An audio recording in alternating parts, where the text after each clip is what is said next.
Is the Equinox 900 worth it when it comes to metal detecting? I'm gonna say yes to any of the pro people that metal detects, or for the beginners. If you're a beginner, I wouldn't recommend going straight 900 to waste $950 on. If you don't know what metal detecting is and all that, I would say wait. But I did start out with the Bounty Hunter 4, which is kind of like a cheap detector. It doesn't have all this fancy stuff this one does, but the Bounty Hunter 4 was basically a $60 detector you can go get at Harbor Freight or whatever, and it's kind of something simple. But between this detector and that detector will, you can discriminate iron obviously, but it's going to be hitting almost any signal in every signal. You're gonna have to be digging more signals than not. But this one right here, it kind of like signals out stuff you don't want to dig. But we're gonna wait. I would go Minelabs is a good brand. Bounty Hunters is made in the US, so obviously Bounty Hunters are gonna be more better for people that like things made in the US. But I'm gonna go straightforward. So we have this detector here. It has a lot more different stuff to it. I'll start with the basic stuff. In the back of the detector, you have a flashlight. That little circle you see right there, by my finger I'm pointing at. The little circle is a flashlight at night or in the morning time. You also have the screen color changes. You can turn with the button on the side. It's a little button right here. This can turn, if you press it once, it turns your screen a little bit red. If you press it again, it turns it redder, so you can see at night. And if you hold this button down, it makes a flashlight come outward. And you have your power button on top. This is kind of obvious. You turn it off, and then you turn it on. Just like the little retro signal stuff. Then you have all the stuff on the screen. You have, we'll start with the signals and things you can like detect on. This is the park mode, which is the mode I always run no matter where I go, unless it's a farm area or some kind of different stuff. This is park mode 1, and you press this button right here. Park mode 2, basically park mode 2 I don't really run. It kind of like, I don't know, I go park mode 1. We have this one here, which is field mode, and then we have, let's keep going, and then we have the beach mode for sandy areas and all that. You really, if you don't go to beaches and you like hunting for like relics and stuff like that, I wouldn't recommend that unless you're going to the beach for some rings and stuff like that. Then the last one is mainly for like gold. If you want to gold hunt, gold shoot, or whatever, this is the mode you should go. I still haven't learned this one myself yet because I don't really gold hunt. But let's go back to Park 1. Park 1, if you do run a 900, I will recommend using this settings at all times. And if you're brand new to detecting with the Equinox 900, or not even just brand new, if you're just new to using this detector, I would say it's almost no different than using the 800. It's no different than using 700. It's no different than using the Xterra. And the Manticore is one step above this one, which I can't speak on the Manticore because I haven't bought it yet, because it goes 900 and then the Manticore and then all the rest of them below. But this one, I would recommend Park 1. I will put your signals all the way here. This is anything below a 0 and down below negative whatever is all iron signals. Anything from your 0 up to 10 could be your little small pieces of gold, and then you have everything up here. I would recommend digging literally every single thing from 0 all the way up, because you have to get used to every signal, and sometimes your lower signals are the best signals too, and sometimes you're going to be digging up trash. But here's the little tip I will tell you with metal detecting. You're going to be digging a ratio of probably more trash than actual good targets, or a 50-50, where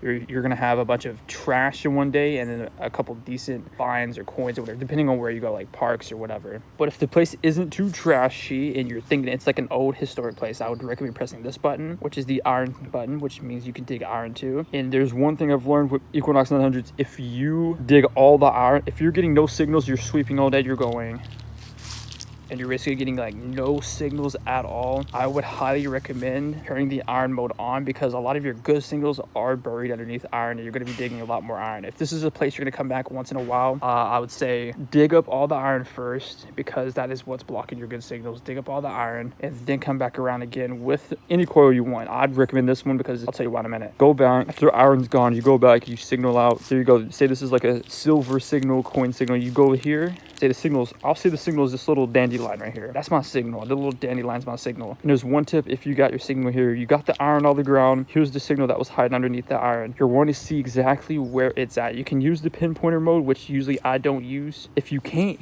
I would only recommend the pinpointer if it's a really faint signal, but we'll get to that in a minute.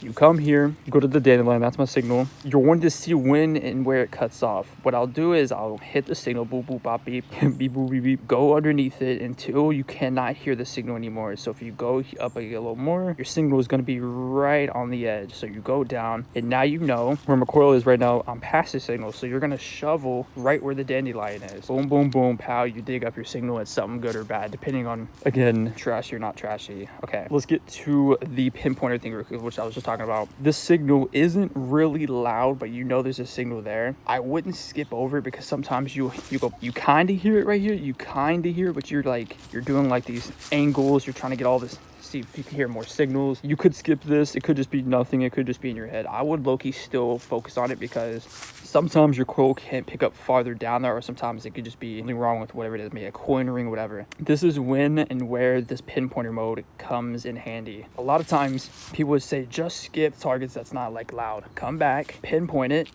You'll kind of hear it a little bit louder because what it does is it's going to pinpoint exactly where this target is that you can barely hear that's fainted. Pinpoint it, dig it up, and at least you know if it's a bad signal or just nothing at all. You'll know next time for the next signals, which I wouldn't gamble on that because everything is different. One signal here doesn't determine all your other signals. Like for instance, we dug this out, same signal as like a nickel, which would be like 26, 27, 29 nickel range, but it wasn't a nickel. We thought it was, but then it was just a tin foil or like a pull tab. So then we're like, okay, go to the next signal. We go over here, boom, we got the same signal again right here. This time we dig it, but then we realize it's not a pull tab, it's the nickel. Let's say this was a pull tab and you come over to this nickel, but you don't dig this nickel, and in your mind you're like, nah, it's just a pull tab. You judge this hole of a pull tab to be this hole, but they're not the same, and all the signals usually have different signals for different items, and not all the items are going to have the same exact signal, more so than often, maybe. So I would recommend you have the energy. If you're an older person,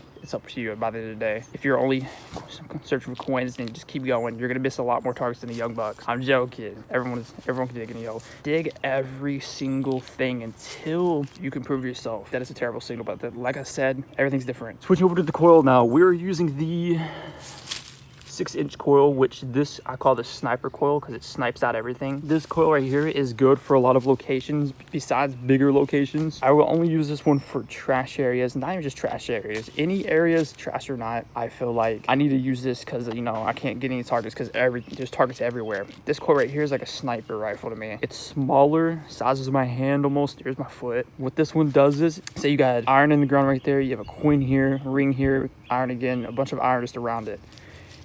The goal for this one is to kind of scavenge through all these iron and find the actual target. Like, so we just went across all these iron right here, but it locks into that actual good target right there. See, now we can dig this. Now, if we were using something like, don't mind this big garage door that I had to tore down. If you're using something like the 11-inch, imagine 11-inch compared to the 6-inch. If you're in the trashy area with 11-inch, I highly do not recommend because you're going to be digging a whole lot of holes, big holes. Save this one to clear the area first. This one's recommended for big fields, places with not a lot of trash, but it's way better, obviously. But for my time using any kind of coil, this one's not any different from that one, besides the fact that it can actually go between things and that one can't. So I would recommend this one for trashy areas. And there's not really much things I would say change. I will teach you 2 different things real quick that I've learned that took me over a month to learn on this detector. So if you're in any type of new ground, any new ground you go to, doesn't matter if it's your house or someone else's house or like farm fields or whatever, click that. I lied, don't click that. Click the settings one. So you see that little circle in the corner. If you're stuck on like this one, ground balance, or like anything else, go back to this one, lift it up in the air. If you're getting a lot of chattery noises, and press this little check mark and X button. So it basically, you can signal out all the power lines, all the chatters in the air, in the ground, or whatever. You hold this button, or not hold, just press it, and it will start loading up like that. And now you have it to where your thing's not too chattering. If it is, just turn it down or whatever, because you're next to like really powerful lines or stuff in the ground, electrical stuff. But now if you press this again, this is the ground balance. If you want to ground balance your detector, you press that, keep it on the screen like this, and just kind of go up and down on the ground until you get like a little scribble line somewhere in your detector, which mine would be right there. All of yours would be like right here. Okay, obviously you can see in the shadow on the ground. Get a headset that comes with it. There's not much you can really do now. I would say dig every signal, and if you're brand new to detecting, you could go all out and don't look back and buy this. I did that. But like I said, I started out with every detector I've used. I would say it's all different, but by the end of the day, you're digging holes. So I mean, you got to learn either way. So if you have the budget and you're gonna make money back, and you have a lot of properties and etc. lined up, I'll tell you this: there's targets everywhere. There's gold everywhere, almost, like rings, silver, whatever, anywhere you can imagine, wherever you imagine it could be at. But if you want to go all out, I'll say go all out. But if you want to one up it, you can get the Manicore. I heard it's way better. I can't really tell you the difference because I have not used it. Go all out. Manicore is gonna be a little bit more pricey, but if you want to start out with this one first, you can buy this one, get your money back by finding like at least a gold ring, a big gold ring, or any kind of gold ring. Get your money back. Shoot, that's about it. I mean, go all out. There's also the 340. There is the Vanquish series 340, the 400 one. I think it was like 440 or something. The Vanquishes, don't really recommend Garrett's, but I won't speak bad on them. The first Garrett's I used, I didn't really like. Bounty Hunters, if you want to save your money, I would skip over Bounty Hunters because they're not going to be anything that you're going to long-term use. Just saying, Bounty Hunters are okay. I've used it for about a year on my part. Didn't find as much as I did with the Vanquishes in this. Skip that. If you want to go cheap budget, you don't have to go this one. Go to like a Vanquish. Look up the Vanquish series. You can get the Xterra Pros, stuff like that. Those are kind of the cheaper ends besides this one. This one's almost 1,000, or if not, is 1,000 at the moment. Get used to the coils. Like I said, smaller areas, and you got to work on your swings too. I don't recommend doing it like the roller coaster, like the boat roller coaster. Like, you know how you're going up and down like that. Keep your thingy on the ground, and with the smaller coil I'm using, if you do get it, kind of do sweeps like this. Don't go super fast with the smaller one. Like I said, this goes between things. Keep it like this until you get your signals. You know, bigger coil, sweep faster, sweep more areas. So bigger coil, I'm not gonna put it on right now, but it's 11 inch. You can kind of just go like this. You can sweep as fast as you want and kind of do like, you're like weed whacking the grass almost. That's basically the sum of it. If you weed whack, ever weed whack your yard, same difference like that. You just keep the momentum.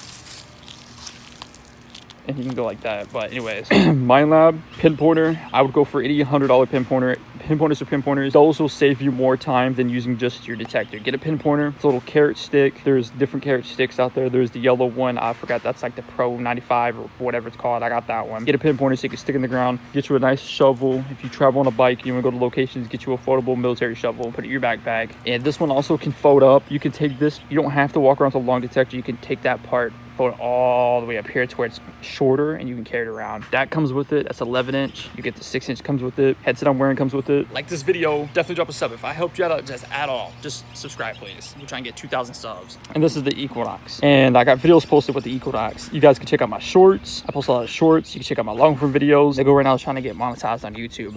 If there's any questions you guys have about this that I didn't sum up, because obviously I'm not the best, I don't think I'm the best summoner up or metal detector guy out there, obviously. I'm still 25 and doing detecting, so shout out to me. But if you guys have any tips or questions about this that I missed out, let me know and I'll answer in the comment section, because I probably did miss out a lot. All in all, only tips I'll give you: dig everything, don't procrastinate over your signals. If you got the money, go all out, get a shovel, get a pinpointer, go have fun. Permissions, do your research with maps. I'll do another video on that one. And dig anywhere, man, if you have permission. City park stuff, you can go around and do whatever, but go to city park, go to your backyard, front yard, dig every single thing until you know exactly what you're doing. Anyway, subscribe, like, give me 2,000 subs, please. Everyone that watches this video, give me 2,000 subs. I'll see you next time. Peace out.